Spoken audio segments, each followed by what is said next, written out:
Campeggiatori, buongiorno, bentornati sul canale, benvenuti sul Ragazzone. Questa sera qui al Camper Bar parleremo della domanda che tutti quanti dovremmo porci prima di acquistare un camper, che sia nuovo o usato. Dovremmo farci la domanda fatidica. Sbagliare la scelta del camper può voler dire un sacco di soldi persi, quindi sbagliare può diventare deleterio per il nostro spirito d'avventura e per la nostra voglia di libertà. Se le prime esperienze non saranno più che positive, purtroppo tenderemo a perdere l'entusiasmo, di conseguenza tornare sui nostri passi, quindi liberarci del nostro camperino, semplicemente perché non è esattamente quello che speravamo o non viviamo positivamente l'emozione così come l'avremmo desiderato o l'avevamo sognata. Quindi, qual è questa domanda che potrebbe aiutarci tantissimo ad evitare di fare il grande errore? Ora si dice che, come per la casa, il primo camper non sia mai quello giusto, però se riuscissimo ad indovinarlo almeno al 60-70%, questo potrebbe darci poi lo stimolo per andare a cercare qualcosa di migliore o di più conforme a noi o comunque di più adatto. Perciò cosa ci dobbiamo domandare? Ve lo dico dopo lo stacco. Camper Bar, chiacchiere da camperista. Allora, questa sera avevo idea di farvi una puntata del Camper Bar in cui vi avrei parlato delle differenze che ci sono tra le varie tipologie di camper, perché è una di quelle domande che ci si pone al momento dell'acquisto. Quindi, quale camper compro? Quale tipologia di camper è più adatto a me? Allora sono andato a curiosare un po' sulla rete per capire che cosa potesse offrire. Ci sono un'infinità di video dove si spiegano mille cose, tutte le differenze possibili e immaginabili. Però non è questo quello che non è questa la discriminante. Non è detto che perché a me piace un semi-integrale io faccia quella scelta piuttosto che il mansardato o un van e bam, sia quella corretta. Perciò, come faccio? Qual è la prima domanda che mi devo porre? Beh, voi direte, è facile. Questi? E peccioli? No. O meglio, ni. Perché? È vero che il soldo è una discriminante fortissima, perché può piacermi anche un motorhome a due assi, però se io non me lo posso permettere, il gioco è già non fatto. Di conseguenza, come mi muovo? Però ecco perché il soldo non è la discriminante principale, proprio per questo motivo qui. Perché a me può anche piacermi qualcosa e posso anche arrivarci a comprarla. Mi piace un motorhome, benissimo, abbasso, diciamo, l'età, quindi scendo sul calendario, invecchio, vado più nel profondo finché non incontro dei motorhome che stanno nel mio range di prezzo, ok? Quindi non saranno degli anni 2000, non saranno dei 90, saranno degli anni 80. Benissimo. E poi? Sei sicuro che è quello lì? Siamo sicuri? No. Quindi c'è un'altra discriminante. C'è qualcosa di più. La differenza tra una tipologia e l'altra nei camper, un tempo, diversi anni fa, era più netta, più chiara. Quindi c'erano i mansardati che si dicevano essere perfetti per la famiglia, il semi-integrale o profilato si diceva essere ad hoc per le coppie. Poi c'erano i furgonati o camper puri per le famiglie un po' più dinamiche, famiglie con un bimbo o coppie un po' avventurose. E poi c'erano i motorhome per delle coppie magari un po' più attempate, ma soprattutto coppie con una maggior disponibilità economica. Quindi chiari erano più o meno i macromondi a cui si rivolgevano queste tipologie di camper. Le aziende producevano questo e quell'altro perché andavano a rivolgersi a dei segmenti di mercato specifici. Oggi, con l'offerta mostruosa che c'è, il panorama, non so se qualcuno di voi è passato per la fiera del camper, vi basti prendere Autoscout e inserire nella voce camper, cercare dell'usato, vi chiede cercare per marca. Io non li ho contati francamente, però sono rimasto impressionato. Ora non saranno tutti prodotti per il mercato italiano, però ce ne sono una quantità mostruosa. E ogni azienda di questo, ogni azienda produttrice, crea e produce tipologie, generi diversi, e per ogni genere una gamma infinita di piante interne, di metrature, passi lunghi, passi corti, larghi, stretti, compatti, ce n'è un'enormità. Quindi quel confine, quella linea di demarcazione che un tempo era chiara, oggi è diluita, si è dissolta. Ci sono una serie di proposte commerciali che entrano l'una nell'altra, quindi caratteristiche di mansardati che si sciolgono all'interno di caratteristiche che erano tipiche dei semi integrali, e così via per tutte quante. Ci sono dei van che adesso sono dei mezzi camperini, sono lunghi col tetto a soffietto, quindi si crea un altro letto disponibile sopra. Insomma, il panorama è enorme. Quindi se noi, è vero che su questo canale parliamo di camper che non sono nuovi, perché è una fascia prezzo a cui noi non arriviamo, però se anche andiamo indietro sugli anni 2000, diciamo 2010, su camper da 30-35 mila euro, che diciamo è il nostro tetto, troviamo dei camper, cioè troviamo una gamma immensa di modelli e di piante soprattutto disponibili. Quindi non mi basta sapere quanto ho, certo io devo capire quanta disponibilità economica ho, altrimenti non vado da nessuna parte. Però in questo ginepraio fatto 100 che io ho 10, 15, 20 mila euro da spendere, avete idea di che gamma di prodotti mi si apra con 20.000 euro? Sì, diciamo 20, perché più scendiamo più tende un po' a stringersi. Purtroppo i camper più diffusi negli anni 70, vabbè qua siamo un po' tanto indietro, negli anni 80, 90 e primi anni 2000, la maggior diffusione era di camper mansardati tradizionali, insomma, per quel concetto che oggi abbiamo e che allora era il must, per cui camper mansardati a sfacelo. Il semi integrale cominciava a nascere, diciamo, al finire degli anni 80, dalla metà al finire degli anni 80, e quindi se ne trovano, però cominciano a essere un pochino più su di prezzo e non se ne trovano tanti. Di conseguenza, dove vado a battere la testa? Come mi oriento? Qual è il camper che fa per me?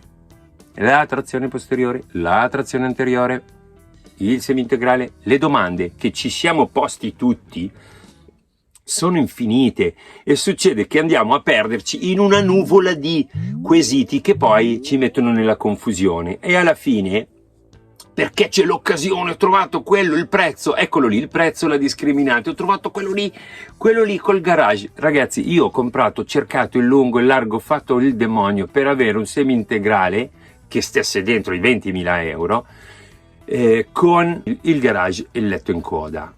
Oggi, dopo alcuni anni di utilizzo, lo amo perdutamente, però ci sono delle cosine che mi dico, fesso, tipo l'aria condizionata in cabina. Ho detto vabbè, l'aria condizionata io non ce l'ho, ed è una grossa rogna.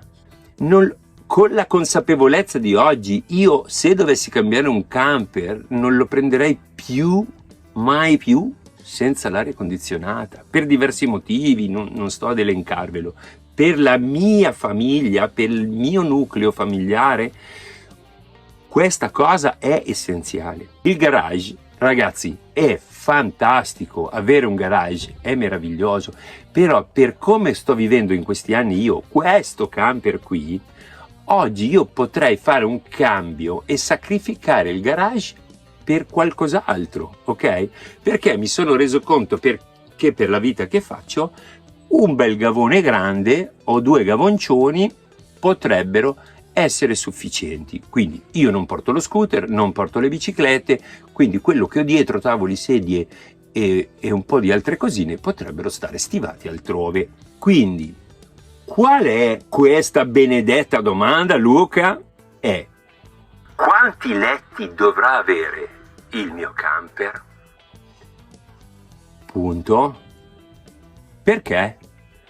Perché la quantità di letti determina la quantità di persone che devo trasportare. Quanti siamo? Quanti bambini? Quanti adulti? Siamo 4 più la nonna? Benissimo, mi servono 5 posti letto. Ok? Come sono questi posti letto? Mi servono dei posti letto fissi? Mi servono dei letti a castello? I bambini sono 2, sono piccoli, ci possono stare in cima alla mansarda? Boh. Vabbè, lo prendo con i letti in coda, 2 letti a castello, uno sopra e uno sotto, benissimo. Oppure prendo un letto fisso in coda e un letto in mansarda, d'accordo. Quello in coda chi ci va? Ci vanno i ragazzi, sono maschio e femmina, magari hanno già 13-14 anni, gli dà noia di dormire insieme. Come devono dormire separatamente? Quindi mi servono 2 letti a castello. Quando ci sono i letti a castello c'è sempre una mansarda tendenzialmente, d'accordo? In linea di massima è così, anzi in stralinea di massima è così. Sulla mansarda ci vanno mamma e papà. Mamma e papà arrampicano la scaletta? Sono agili per salire sulla mansarda? Sono 2 giovanotti di belle speranze? Oppure possono avere delle difficoltà là sopra? Senso di oppressione, di chiuso, di soffocamento, problemi? No? Benissimo. Allora, quanti diavolo di letti deve avere il mio camper? Se non mi è chiaro quanti letti mi serviranno, io non posso orientare la mia spesa. Perché? Allora, considerate che sul camper si espletano 3 funzioni fisiologiche di base: evacuare, mangiare e dormire, d'accordo?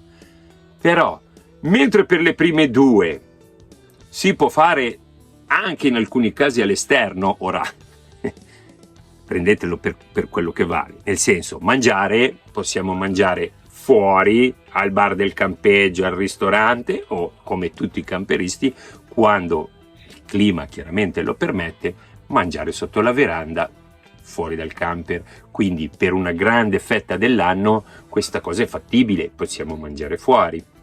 I bisogni, perché dico che si possono far fuori? Non perché siamo delle bestie che li fanno sui marciapiedi, ma perché chi sta nelle aree di sosta un po' attrezzatine o addirittura in campeggi e non fa la libera, può tranquillamente decidere, se si è sul camper in 6, di andare a fare la doccia o i propri bisogni ai servizi igienici della struttura, d'accordo? Quindi queste 2 cose si possono fare. Cosa non si fa però fuori dal camper? Dormire. Quando si dorme si è tutti chiusi nel camper, ok? Quindi quanti siamo? Siamo 2? Vabbè, la scelta allora mi si amplia completamente. Se siamo una coppia possiamo spaziare dal van al profilato, al semi-integrale, fino al motorhome. Personalmente mi eviterei un mansardato, così da avere un po' più di manovrabilità, di agilità, un pochino meno di consumi, non cambia moltissimo, però un pochino meno di consumi. Quindi, ma quando comincia a esserci la famiglia, chi viene? No, ma i bimbi ogni tanto non vengono i miei suoceri. Benissimo, quanti anni hanno? Dove dormono? Possono dormire insieme, devono dormire separati? C'è qualcuno che ha problemi di salute? C'è qualcuno che ha difficoltà motorie? Che ne so, perché ogni tanto i letti dei camper sono in situazioni abbastanza bizzarre. Poi dobbiamo anche dire una cosa: i letti, non basta dire ma il mio ha 6 posti letto, 7 posti letto, benissimo, però sono posti fissi? Quanti? Sono posti mobili? Quanti? Cosa intendo dire?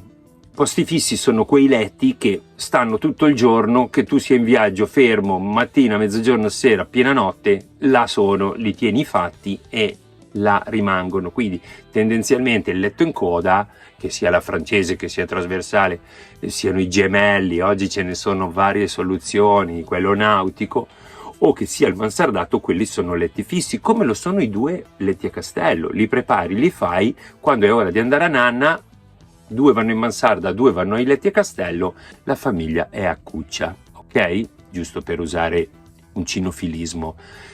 Poi, gli altri letti, invece, qualora dovete considerare, verranno mai ospiti, amici da voi? Benissimo, dove dormiranno? Sulla dinette, la dinette diventano altri 2, ok, benissimo, però dobbiamo considerare che quando le dinette diventano letti, se ne va il tavolo, se ne va lo spazio giorno, se ne va l'abitabilità del camper completamente. Quindi quello è un letto mobile, cioè un letto che io devo disfare la mattina e rifare la sera. Tu dici, vabbè, ma io tanto mangio fuori, lo lascio fatto. Vorrei poi vedere, però diciamo che lo lasci fatto, poi ci sali su quei piedi per andare in mansarda, vabbè, diciamo che lo lasci fatto. E se piove? Se un giorno viene un'acqua della Madonna, oppure fa freddo fuori, non si può stare, tira un vento, c'è da chiudere il tendalino, se no ti porta via sia il tendalino che il camper, e vai sul camper in 6?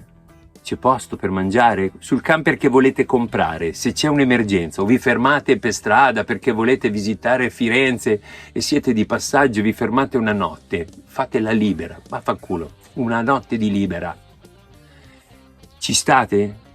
Va bene, faccio i letti, ci dormo, e quando li disfo ci mangio in 6? State attenti, perché ci sono delle dinettine che hanno il divanetto, loro ti dicono sì, 6 posti a sedere, sì, ma ci sono dei divanetti dove 2 persone stanno incastrati, e anche in camper di prezzo, tocca che uno mangi sul sedile di guida, l'altro mangi sul sedile del passeggero, 2 sono incagnati così, hanno il tavolino qui e l'altro è messo per così, che mangia di là, e quell'altro che deve con la forchetta fare così per arrivare al tavolino di quello di fronte, perché, ok? Quindi fa ballare su. I letti sono indispensabili. Se siete in 2 il panorama è ampio, se siete in 3 non è male, in 4 bisogna cominciare a ragionare. Famiglie da 4, ragazzi, volete acquistare il camper, lo volete cambiare? Valutate. I ragazzi quanti anni hanno? Dormono insieme tranquillamente o hanno problemi?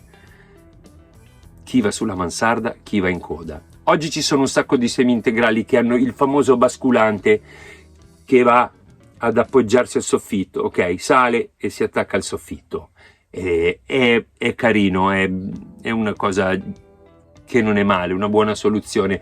Io personalmente la vedo una soluzione d'emergenza, quindi io e la mia compagna abbiamo il semi-integrale, diciamo una coppia, e se viene una coppia di amici o mio nipote o mio cognato viene con noi a fare il weekend, tiro giù per 2 giorni, 3 giorni, dorme lì, ok?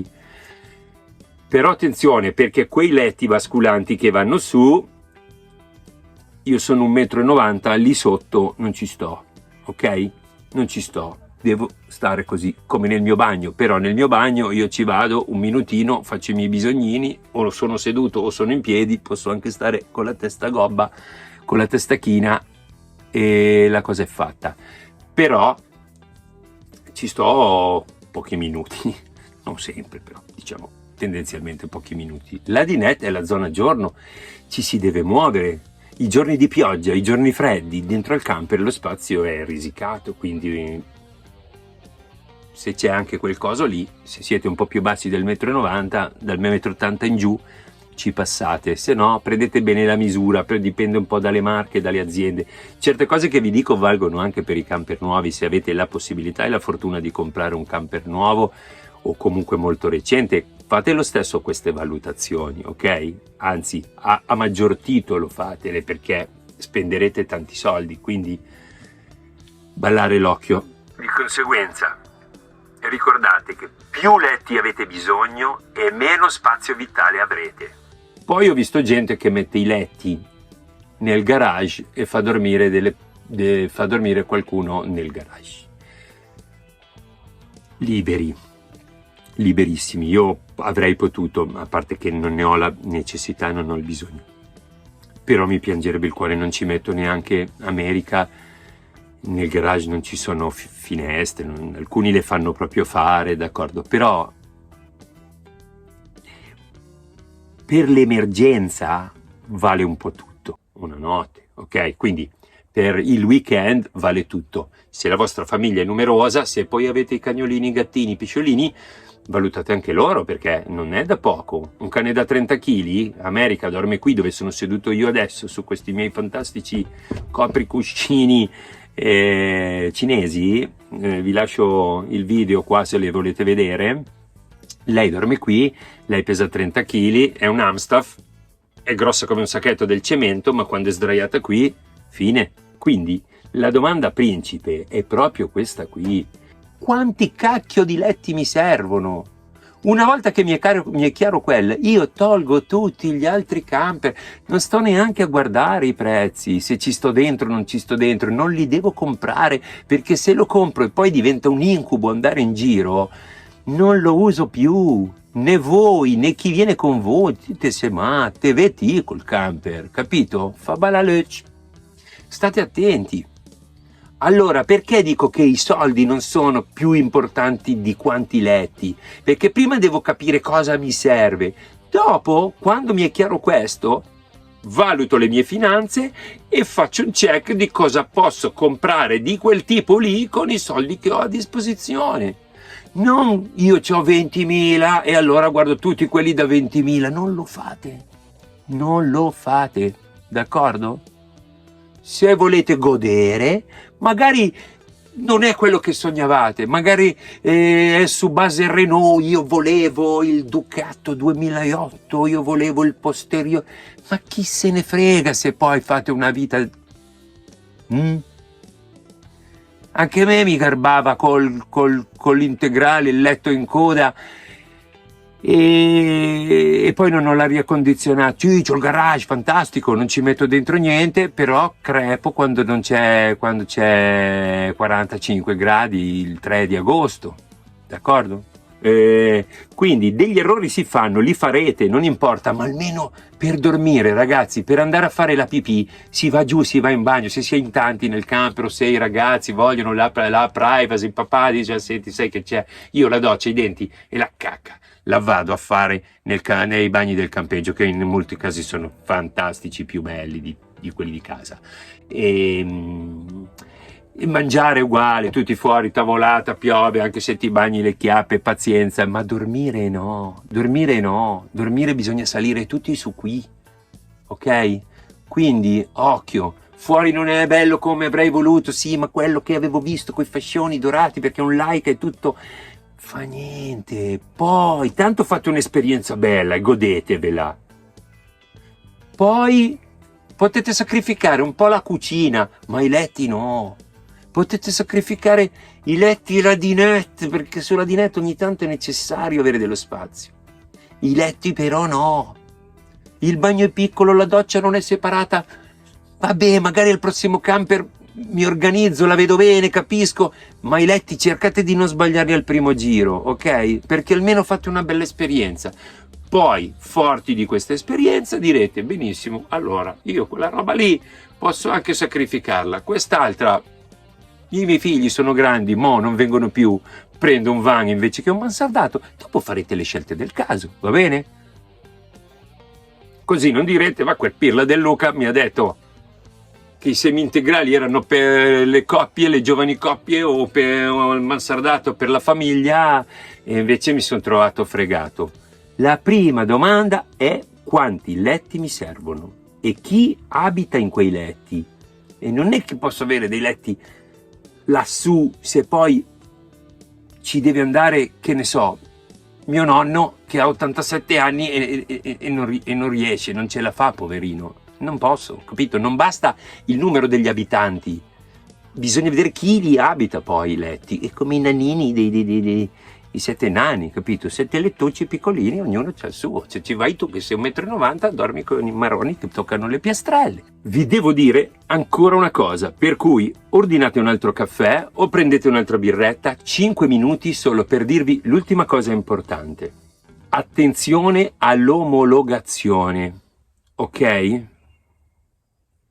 Allora, se un camper ha 6 posti letto, non vuol dire che sia necessariamente omologato per 6 persone in viaggio.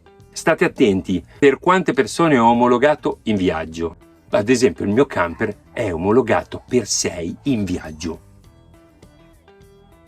Non lo so, beh sì, 2 di là, 2 di qua, e viaggiano come i Marines di traverso, 2 alla guida. Quindi l'omologazione per il viaggio ha un numero totale di passeggeri, di cui uno è chiaramente il pilota, d'accordo? Allora, come si fa a capire per quante persone ho omologato? Mi sono segnato, ho scritto esattamente cosa dice il codice della strada, perché vi vorrei esortare a stare attenti. Allora, facciamo un recap. Se il camper è nuovo, guardate i documenti tecnici forniti dal produttore. Se invece il camper è usato, guardate l'omologazione sul libretto.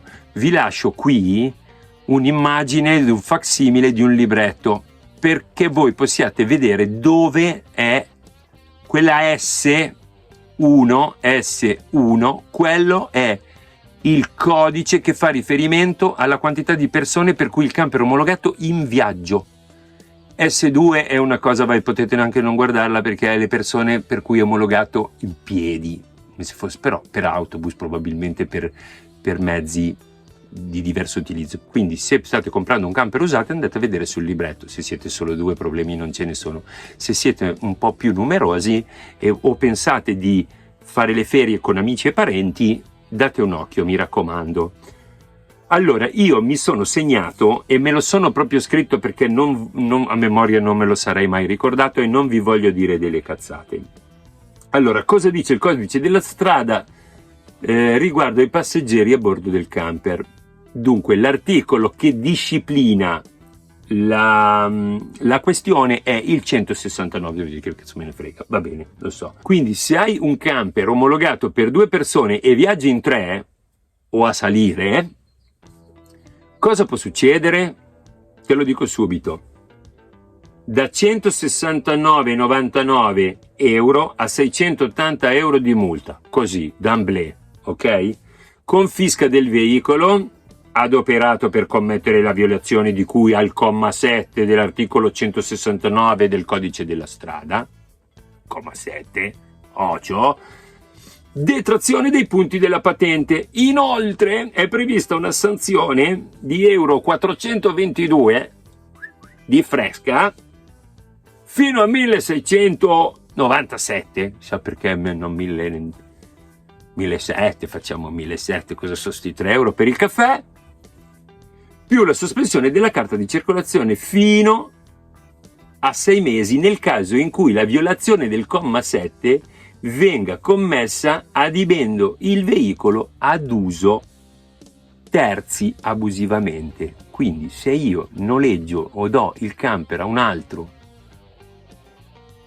abusivamente e succede non succede niente, ma solo li fermano, vi fanno un paiolo.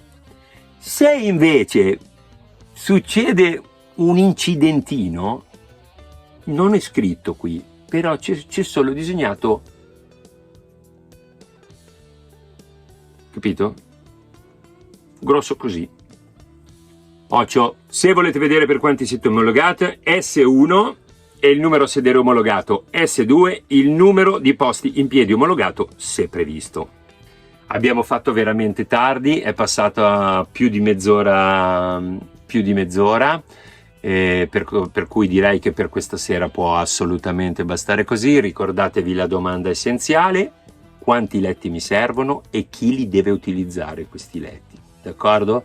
Per il resto sapete che vi voglio bene, vi invito, se volete, a iscrivervi al canale, cliccate sulla campanella. Ci vediamo settimana prossima se riuscirò, perché poi adesso c'è di mezzo la Pasqua, quindi ragazzi può essere che salteremo uno o due camper bar, vediamo, appena mi sarà possibile ci vedremo. Vi farò uno shortino sempre come ho fatto fino adesso per annunciarvi l'arrivo del camper bar, diciamo l'appuntamento, la serata camper bar.